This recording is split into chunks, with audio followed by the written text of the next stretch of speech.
ನಮಸ್ತೆ. 4/9/2025 ಗುರುವಾರ ಶುಕ್ಲ ಪಕ್ಷ. ಇವತ್ತಿನ ವಿಶೇಷಗಳನ್ನ ನೋಡೋಣ.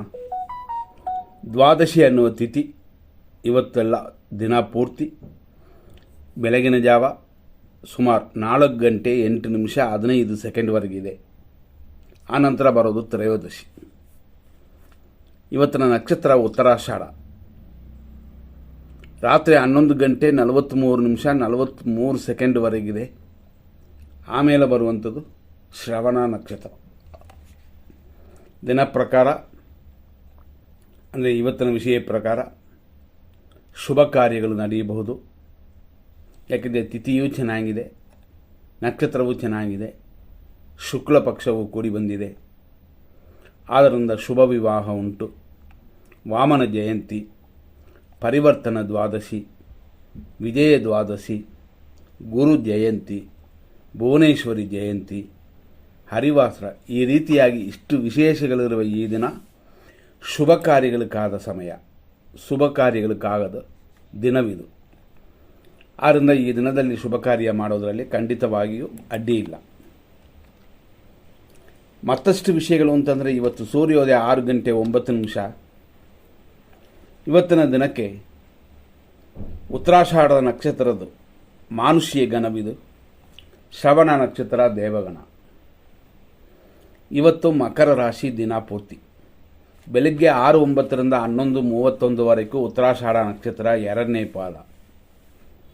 11:31 ಸಂಜೆ 5:39 ಉತ್ತರಾಷಾಢ ನಕ್ಷತ್ರ 3ನೇ ಪಾದ. ಆನಂತರ ರಾತ್ರಿ 11:44 4ನೇ ಪಾದವಿದೆ. ಇಷ್ಟಕ್ಕೆ ಉತ್ತರಾಷಾಢ ನಕ್ಷತ್ರ ಮುಗಿತದೆ. ಇಲ್ಲಿಂದ ಶ್ರವಣ ನಕ್ಷತ್ರ ಪ್ರಾರಂಭವಾಗಿ ಬೆಳಗಿನ ಜಾವ 5:46 ಶ್ರವಣ ನಕ್ಷತ್ರ 1ನೇ ಪಾದ. ಆನಂತರ ಶ್ರವಣ ನಕ್ಷತ್ರ 2ನೇ ಪಾದವಿದೆ. ಈ ರೀತಿಯಾದ ಇವತ್ತಿನ ದಿನದಲ್ಲಿ ವಿಜಯ ಮುಹೂರ್ತ ಮಧ್ಯಾಹ್ನ 2:22 3:11. ಅದೇ ಥರ ಬೇರೆ ಬೇರೆ ವಿಷಯಗಳನ್ನ ಗಮನಿಸೋಣ. 100% ಶುಭ ಸಮಯಗಳು, 100% ಅಶುಭ ಸಮಯಗಳಿಗೆ ಹೋಗೋಣ. ಯಾಕೆಂತಂದರೆ ಈ 100% ಇರುವ ಶುಭ ಸಮಯಗಳು ಎಲ್ಲ ದಿನಗಳಲ್ಲೂ ಉಪಯೋಗ ಆಗುತ್ತೆ. ಆದ್ದರಿಂದ ಈ ಸಮಯದಲ್ಲಿ ಪ್ರಾರಂಭ ಮಾಡುವ ಕಾರ್ಯಗಳು ಕೊನೆಯವರೆಗೂ ಚೆನ್ನಾಗಿರುತ್ತೆ ಅಂತ. 9 ಗಂಟೆಯಿಂದ 10:13, 11:05 11:10, ಮಧ್ಯಾಹ್ನ 1:24 1:49, ಸಂಜೆ 4:02 7:54, ರಾತ್ರಿ 9:25 ಬೆಳಗಿನ ಜಾವ ಅಂದರೆ ಲೇಟ್ ನೈಟ್ 3:41.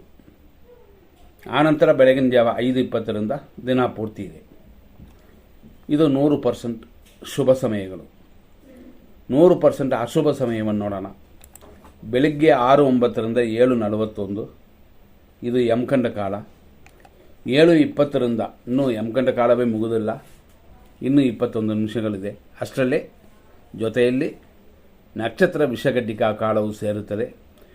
ಈ ಸಮಯಗಳಲ್ಲಿ ಮಕ್ಕಳು ಹುಟ್ಟೋದು ಖಂಡಿತವಾಗಿ ಇರಬಾರದು. ಆ ಸಮಯ 7:20 8:58 ಮತ್ತು 10:15 11:05 ಇದು ದುರ್ಮುಹೂರ್ತ ಸಮಯ. 11:10 ಮಧ್ಯಾಹ್ನ 1:22, ಮಧ್ಯಾಹ್ನ 1:51 3:23 ಇದು ರಾಹು ಕಾಲ. 3:11 ಸಂಜೆ 4 ಗಂಟೆವರೆಗೂ ದುರ್ಮುಹೂರ್ತ. 7:56 ರಾತ್ರಿ 9:22 ಗೌರಿ ಪ್ರಕಾರ ವಿಷಕಾಲವಿದು. ರಾತ್ರಿ 3:43 ಮೇಲೆ 5:18 ನಕ್ಷತ್ರ ವಿಷಗಡ್ಡಿಕಾ ಕಾಲವಿದೆ. ಇದೆಲ್ಲ ಅಶುಭ ಸಮಯಗಳು. ಈ ಸಮಯದಲ್ಲಿ ಯಾವ ಒಂದು ಕಾರ್ಯವೂ ಪ್ರಾರಂಭ ಆಗಬಾರದು. ಆದರೆ 100% ಶುಭವಾಗಿರುತ್ತದೆ ಅಂತ ಹೇಳಿದ ಸಮಯದಲ್ಲಿ ಮಾಡುವಂಥ ಕಾರ್ಯಗಳನ್ನು ಇದರಲ್ಲೂ ಕಂಟಿನ್ಯೂ ಆಗಿ ನಡೆಸಬಹುದು. ನೂತನ ಕಾರ್ಯಗಳನ್ನ ಕೆಟ್ಟ ಟೈಮಲ್ಲಿ ಸ್ಟಾರ್ಟ್ ಮಾಡಬಾರ್ದು ಅಷ್ಟೇ. ಇದನ್ನು ನೋಡಿಕೊಂಡು ನಿಮ್ಮ ಕಾರ್ಯಗಳನ್ನ ಮಾಡಿ. ಮುಂದಿನ ಸಂಚಿಕೆಯಲ್ಲಿ ನೋಡೋಣ. ಧನ್ಯವಾದಗಳು.